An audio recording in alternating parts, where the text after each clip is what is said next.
Oi, pessoal, vamos falar de diversificação agora, um assunto que começa a clarear aqui a parte de investimentos, tá? Vocês já ouviram falar naquela questão de precaução, de não carregar todos os ovos na mesma cesta? É um princípio muito usado na linguagem de investimentos. Antiga pra caramba, que nem eu. Não ponha todos os ovos na mesma cesta, porque se você atravessar a rua com todos eles, se você cair, perdeu tudo, tá? Então, atravessa 3 vezes a rua, cada hora com uma cestinha, e você vai chegar lá do outro lado, no mínimo com uma cesta completa, ok? Então, vamos ver aqui nosso slide. Vamos passar. Muito bem. Vamos lá na cestinha dos ovos. Não coloque todos os ovos na mesma cesta, é um princípio básico. O que é diversificar, gente? É a gente poder gerenciar com cuidado, diminuir, diluir riscos, né? E quando a gente fala em diversificação, não estou só falando de risco de mercado, eu estou falando também de risco de crédito, eu estou falando de liquidez. Então, a diversificação atinge tudo, tanto os riscos de mercado, crédito e liquidez. E quando eu diversifico, eu estou querendo dizer que eu posso escolher na minha carteira ativos, papéis que tenham comportamentos diferentes e que tenham comportamentos em determinados momentos de mercado que não sejam iguais. E aí eu vou ter um portfólio com risco menor do que se eu tivesse um único ativo ou 2 ativos idênticos, ok? Então a gente pode considerar que a diversificação ela funciona por meio dessa distribuição de recursos em vários ativos, em fundos, em ações, em ativos, em debêntures, seja lá o que for, eu estou diversificando cada vez que eu assumo riscos distintos, ok? Existe um conceito que é importante vocês saberem, que é esse conceito que diz, o risco total de uma carteira, eu tenho para mim uma carteira com vários tipos de ativos, não é o mesmo do que eu somar os riscos dessa mesma carteira individualmente. É diferente, ok? A diversificação pode registrar perdas em uma carteira, quando eu tenho lá dentro de uma carteira, esse risco, essa perda que eu tenho em determinado ativo, pode ser compensado com ganho em outra parte. Consequentemente, eu estou minimizando os riscos da volatilidade, que a gente já estudou a volatilidade. A Foquinha está aqui para dizer, assinale, isso também está na apostila, marca que esse conceito às vezes vem numa questão da Ambima, tá? É um conceito que vira e mexe está caindo lá na prova, porque é o conceito de diversificação, ok? E aqui a gente vai ver como é que esses ativos se comportam e vai clareando essa explicação. Gente, nós temos uma coisa chamada efeito correlação.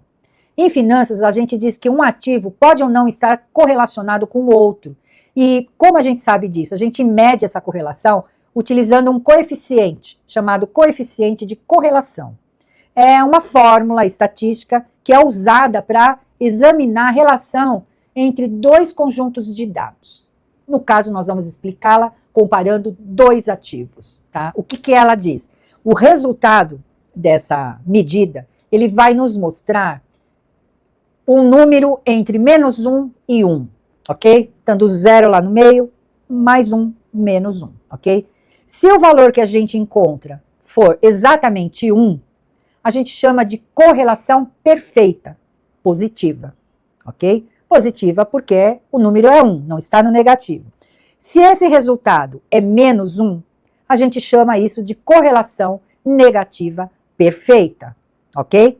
Notem que os dois estão falando perfeita. Nós vamos abrir isso aí para vocês entenderem.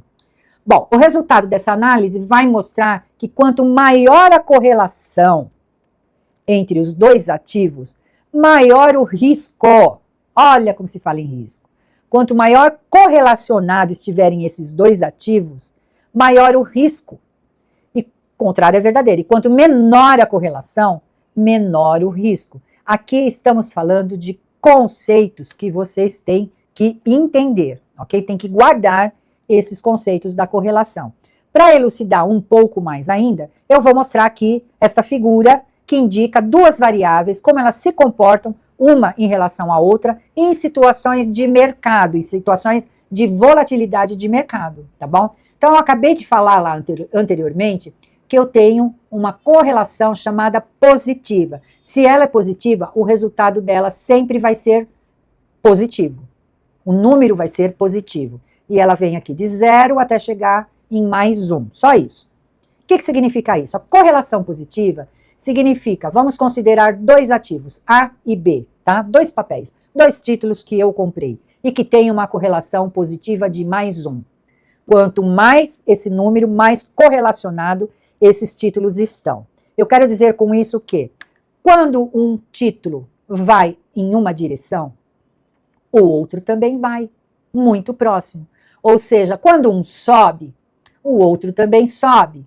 Quando um desce, o outro também desce. Eles estão correlacionados positivamente. Eles caminham sempre na mesma direção. Ok? Fechou? Agora vamos para a negativa. A correlação é negativa quando esses dois ativos, eles se movem em direções opostas. Quando um sobe, o outro desce. Quando um desce, o outro sobe. Ok? E aí eu chamo isso de correlação negativa e ela é sinalizada com um número negativo, que vai de 0 a menos, acaba em menos 1. Então, essa correlação em menos 1 significa que esses ativos estão tão correlacionados, que eles sobem, um sobe, o outro desce, sempre nessa proporção, ok? Então, qual é a correlação boa em diversificação? Notem que aqui pode confundir um pouquinho. A melhor correlação é a negativa, quando eu falo em diversificação, porque equilibra a carteira, tá? Então, quando eu estou falando que a correlação é negativa, eu estou reduzindo o meu risco. Isso indica uma melhor diversificação da carteira, ok?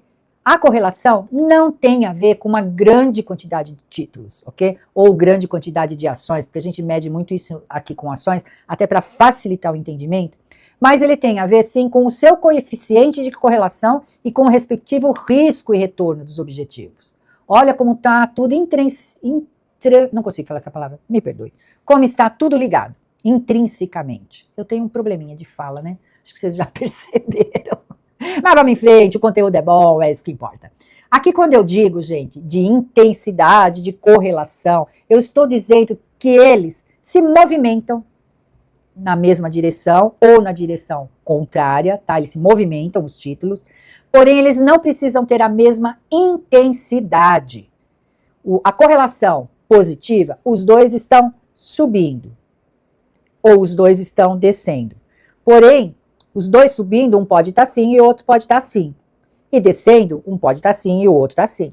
É a mesma direção, porém não com a mesma intensidade. E a correlação negativa, ele pode estar indo um para cima e um para baixo. Ok? Mas um pode cair muito e o outro subir só um pouquinho. Ou vice-versa. Eles não têm a mesma intensidade, mas eles se movem na negativa em direções opostas. Muito bem, aqui só uma coisa para reforçar. Se a gente for falar de ações e for falar de correlação, a gente pode dizer que um fator que influencia o preço da ação da Petrobras, por exemplo, pouco afeta a ação da Sadia, ok? Os dois são ações, ok? São dois ativos, são duas ações. Porém, a Petro, ela vai reagir para cima ou para baixo com assuntos que dizem respeito ao seu mercado. E a Sadia, ela vai responder com a direção cair ou subir de acordo com a indústria alimentícia, tá bom? Então, esse é o conceito da correlação. Agora eu vou passar, força aí, hein? Não desistam. Vou até beber água aqui, já estou seca. Vamos ver aqui como é que a gente pode diversificar o risco de mercado? Vamos observar 3 portfólios que, no final das contas, renderam a mesma coisa, tá? 0,39, 0,39, 0,39 ao final de 4 meses. São 3 carteiras diferentes. Uma que tem o ativo A e o ativo B, outra que tem o A e o C, outra que tem o B e o C. Cada uma tem 2 ativos, tá? Aí eu chego para investir e é me oferecido estas 3 carteiras. Eu quero saber quanto rendeu nos últimos 4 meses e me é apresentada essa rentabilidade idêntica nas 3 ofertas. Aí o que você vai dizer? Ah, aplica em qualquer uma das 3, tá igual, ok? Mas é aí que está o nosso erro, porque a gente tem que olhar sempre o desvio padrão. Lembra do desvio padrão? Quanto mais alto o desvio padrão que mede uma carteira, mais risco essa carteira sofreu, ok? Então, quando eu abro esses fundos no primeiro, no segundo, no terceiro e no quarto mês, eu vou observar que esse desvio padrão aqui é altíssimo. Ele está me mostrando que para obter essa rentabilidade, esses ativos correram um risco danado, porque o desvio padrão é alto, ok? Quando eu abro, eu vejo aqui, olha que teve meses, 2 meses, que a carteira rendeu menos 0,7%, ok? Então, o desvio padrão me mostra qual o risco essa carteira sofreu. Vamos devagar que no final a coisa vai ficar clarinha para vocês, tá? Vamos com calma. Vamos observar essa carteira aqui, tá? O que nos chama a atenção? Em primeiro lugar, que a carteira AC tem um desvio padrão maior, por consequência, ela é mais volátil do que as outras duas, ok? Até aqui vocês estão comigo? Vocês concordam? Qual é a segunda observação? A carteira AC, apresentou rentabilidade negativa por 2 vezes, enquanto que os demais não teve variação negativa, olha. Essas duas são mais conservadoras do que essa aqui, ok? Aí, uma coisa que talvez não tenha chamado a atenção de vocês, mas que a gente vai olhar agora, é que essa carteira é a única carteira que não tem o ativo B. Ela não tem o ativo B. O ativo B está presente nesta carteira e está presente nesta carteira. Caramba, o que acontece com essa carteira que não tem o ativo B? Nós vamos dizer e vamos afirmar, com base no que a gente viu agora há pouco, que a correlação dos ativos na carteira A, C é positiva, enquanto nas carteiras AB e BC, a correlação existente é correlação negativa. Então, ela se torna menos volátil. Ok? A diversificação nessas carteiras está com correlação negativa. Ela teve 0 de desvio padrão, ok? Aqui na carteira AC, pelo desvio padrão que ela está apresentando, muito provavelmente ela tem uma correlação positiva. Quando o A e o C sobe, os dois sobem junto. Quando o A e o C desce, os dois descem junto. Então isso agregou uma rentabilidade negativa em 2 meses. Eu vou mostrar uma outra tabela aqui, que vocês vão conseguir visualizar o que eu estou falando, tá? Então vamos olhar aqui, o ativo A sozinho, o B sozinho, o C sozinho. No primeiro mês, o ativo A rendeu positivo, o ativo B deu para baixo, o ativo C deu para cima. E assim vai até o final. Notem que o A e o C, eles vão na mesma direção, ó. Então aquela carteira C lá que eu mostrei, tem uma correlação positiva, ok? Olha aqui, ó, positiva de novo, os dois, o A e o C deram para baixo. Aqui no terceiro mês, o A e o C deram para cima. E no quarto mês, o A e o C deram para baixo. Então, essa correlação positiva impactou na volatilidade, ok? Já quando eu junto a carteira, por exemplo, a e o B, olha, vamos comparar o A e o B. Quando o ativo A subiu, o B desceu. Quando o ativo A desceu, o B subiu. E aí vai nessa ciranda até o quarto mês. O que faz com que um minimize o risco do outro. Isso é correlação, isso é diversificação. É como a gente pode diversificar o risco na nossa carteira, ok? Então, os ativos A e C possuem comportamento idêntico em situações de mercado. Nas mesmas condições de mercado, o ativo B se move em direção oposta ao A e ao C. Ou seja, o A e o C, olha a setinha aqui, tem a correlação positiva. O resultado sempre vai ser positivo. E A e B têm uma correlação negativa. O resultado é -1, olha, ele é negativo. A melhor correlação que existe é a correlação negativa, quando eu estou falando de diversificação, quando eu falo de minimizar o risco de mercado, tá bom? É longo, mas não é difícil, ok? É só a gente parar, falar devagarinho, mostrar exemplos para vocês entenderem esse mecanismo. Vocês têm que entender, vocês não têm que decorar, porque você não vai decorar tudo que é preciso para a prova. Quando você entende, a coisa se torna mais fácil, porque você vai usar o seu raciocínio na hora de responder as questões. Eureka, né? Descobrimos aqui que a diversificação reduz o risco total, porque todos os preços, ou os preços de diferentes ativos, não se movem exatamente na mesma direção, ok? E uma carteira muito bem diversificada terá o seu risco total menor do que a soma dos riscos individual de cada um dos seus ativos. Então, não adianta eu somar individualmente o A e o B. quando eles estão juntos na mesma carteira, o risco é diferente, ele é menor. E isso é um conceito que precisa, desculpa a minha ansiedade, deixa eu botar aqui de novo. Esse é um conceito que eu pensei que a Foquinha ia aparecer aqui, ela saiu, mas ela deveria estar aqui. Uma carteira bem diversificada terá o seu risco total menor do que a soma dos riscos individual. Quando eu vejo o risco individualmente de um ativo, isso é conceito. Ele é 1. Quando eu junto os dois na mesma carteira, ele é menor, porque um dilui o outro. Estamos falando de correlação negativa. Gente, muito bem. É longo, mas eu acho importantíssimo a gente aprender esses conceitos, ok? Para fechar aqui, vamos ver, conferir o que a gente viu aqui. Nós vimos que a diversificação não significa colocar muitos ativos numa carteira, mas sim colocar os ativos certos, que tenham correlação negativa. Risco não sistêmico, olha lá o nome do risco, não sistêmico, tem a palavra não aqui, pode ser reduzido pela diversificação. Risco não sistêmico, o contrário de não é sim. Pegou isso aqui?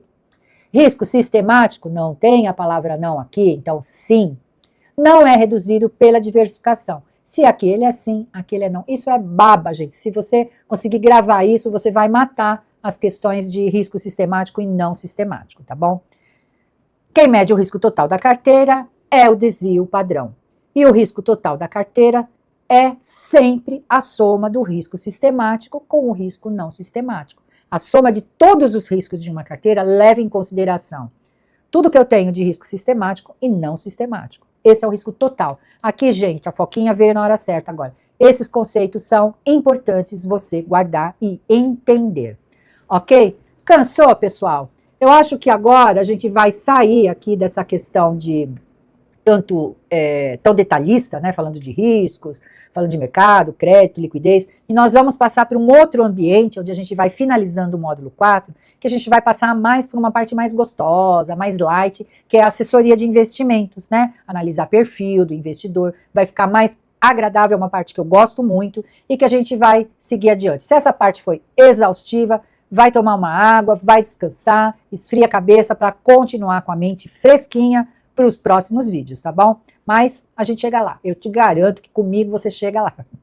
Você vai chegar, eu vou fazer. Até o próximo, pessoal.